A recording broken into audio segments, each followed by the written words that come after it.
Hello and welcome back to my channel cook with Khushboo. तो friends, आज हम बना रहे हैं गोभी टिक्का, जिसे आप एज अ स्नैक्स के तौर पे भी खा सकते हैं और चाहे तो ग्रेवी बनाकर आप ग्रेवी में भी डाल सकते हैं। बहुत ही टेस्टी लगता है। तो चलिए बनाना स्टार्ट करते हैं। तो इसके लिए मैंने हाफ केजी के करीब ली थी गोभी, जिसे मैंने बारीक बारीक काट के वॉश कर लिया है। अब हम गैस पे मैंने रख दिया है एक बर्तन में पानी, और जैसे ही थोड़ा सा वो बॉयल हुआ है, इसमें हम गोभी को बॉयल करेंगे। कम से कम 2 से 3 मिनट ही बॉयल करना है, ज़्यादा गोभी को नहीं गलाना है, वरना क्या होगा कि वो इतनी सॉफ्ट हो जाएगी कि फिर उसका मसाले में लगाकर फ्राई नहीं हो पाएगा, वो बार बार टूटती रहेगी। बहुत ही कम करी है मैंने बॉयल। इसके बाद मैंने आधे घंटे के लिए रख दिया था, तो देखिए बिल्कुल ठंडी हो गई है, सारा पानी निकल गया है। अब मैंने एक बोल में डाल दिया है 2 से 3 चम्मच मैंने कॉर्नफ्लोर लिया है। आप चाहे तो अरारोट ले सकते हैं। 1 चम्मच मैंने मैदा ले लिया है। टेस्ट के अकॉर्डिंग लिया है मैंने नमक। 1 चम्मच लिया है मैंने कुटी हुई लाल मिर्च। आधा चम्मच काला नमक। 1 चम्मच लिया है मैंने काली मिर्च का पाउडर। आधा चम्मच लिया है मैंने कश्मीरी लाल मिर्च का पाउडर।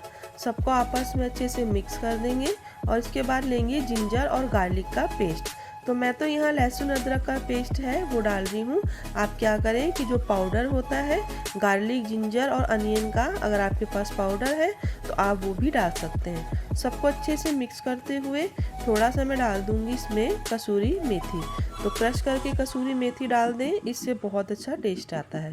इसको एक साइड पे रखेंगे, एक दूसरा पेस्ट बना लेंगे। तो एक बोल में मैंने 2 चम्मच ही लिया है कॉर्नफ्लोर। 1 चम्मच लिया है मैंने मैदा। आधा चम्मच लिया है कश्मीरी लाल मिर्च का पाउडर। आधा चम्मच मैंने नमक लिया है। आधा चम्मच ली है काली मिर्च का पाउडर और 2 चम्मच लूँगी मैं सोया सॉस। सबको अच्छे से हम मिक्स कर देंगे। इसके बाद हम लेंगे इसमें जो मेन इंग्रेडिएंट्स है वो है हमारा दही। तो दही से ही इसका फ्लेवर बहुत अच्छा आने वाला है। तो सबको अच्छे से दही के साथ आप मिक्स कर लें। अगर आपको लगेगा पानी की ज़रूरत है तभी पानी मिक्स करें, वरना पानी इसमें ना डालें। दोनों को हम रेडी कर लेंगे और उसको थोड़ी देर रेस्ट के बाद हम इसमें क्या करेंगे, गोभी को कोट करेंगे। तो ये जो गोभी है हमारी बहुत ठंडी हो गई थी, तो अब एक एक फूल के गोभी को लेंगे। सबसे पहले तो हम लगाएंगे इस ड्राई वाले पाउडर के अंदर। इस तरह से लगाने के बाद जब बहुत अच्छे से सारा पाउडर गोभी में चिपक जाएगा, उसके बाद हम डालेंगे जो दही का हमारा पेस्ट था उसके अंदर इसको लगाइए, और वापस से फिर से इसको जो हमारे पास ये पाउडर है ड्राई वाला, इसमें मिक्स कर दीजिए। इस तरह से 3 बार हमें सारी ही गोभियों को इसके ऊपर ड्राई करना है। अब इसको हम एक प्लेट में साइड में रख लेंगे। अब फिर से मैं एक गोभी का फूल ले रही हूँ, उसको इस तरह से कॉर्न का जो हमारा हमने पाउडर बनाया है उसमें आप लगाइए। उसके बाद जब ये मिक्स हो जाए तो इसको हम दही वाले इसमें डालेंगे, और इसके बाद फिर से हम जो हमारा ये पाउडर है इसी पाउडर में लगाएंगे और इसको हम एक साइड पे रख देंगे।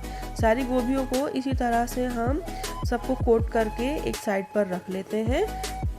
इसके बाद हम गैस पे रखेंगे ऑयल, और मीडियम टू लो फ्लेम पर सारे ही गोभी टिक्का को हम फ्राई कर लेंगे। कम से कम 7 से 8 मिनट लगेंगे, धीरे धीरे फ्राई होने दें, क्योंकि जो गोभी है हमने ज़्यादा बॉयल नहीं कर रखी है। तो जितना हम इसको फ्राई करेंगे ये अंदर से थोड़ी सी और सॉफ्ट हो जाएगी। तो आप क्या करेंगी, अगर आप गोभी टिक्का को बनाकर रखना चाहते हैं तो 1 से 2 दिन के लिए आप क्या करिए कि इन्हीं दोनों मसालों के साथ अच्छे से इसको लगा दीजिए, और फ्रीज़र में आप इसको रख सकते हैं। जब आपका मन हो आप इसको निकालें और फ्राई करके एज अ स्नैक्स आप इसको खा सकते हैं। पलट पलट कर दोनों ही साइड से बहुत अच्छे से इसको फ्राई कर लेंगे। और ये देखिए बहुत अच्छे से जो है हमारी गोभी फ्राई हो गई है। अब हम इसको क्या करेंगे, निकाल लेते हैं। तो अगर कभी आपका मन है तो आप इस तरह इसको स्नैक्स में भी बना सकते हैं, वरना आप क्या करें कि इसको इस तरह से बनाने के बाद एक अच्छा सा मसाला जो होता है ग्रेवी का, उस ग्रेवी को बनाएं, और उसमें जब आप इसको गोभियों को डाल देंगे तो आपकी बहुत ही टेस्टी सी रेसिपी भी बनकर रेडी हो जाएगी। सारी ही गोभी टिक्का को मैंने फ्राई कर लिया है, साथ में धनिया और पुदीना की चटनी के साथ मैंने सर्व कर लिया है। बहुत ही बढ़िया स्नैक्स गोभी का आपका बनकर रेडी हो गया है। तो एक बार आप इसको ट्राई करके ज़रूर देखें। और अगर आपको मेरी वीडियो पसंद आई हो तो प्लीज़ मेरी वीडियो को आप लाइक कर दें, और अगर मेरे चैनल पर नए हैं तो प्लीज़ मेरे चैनल को सब्सक्राइब कर लें।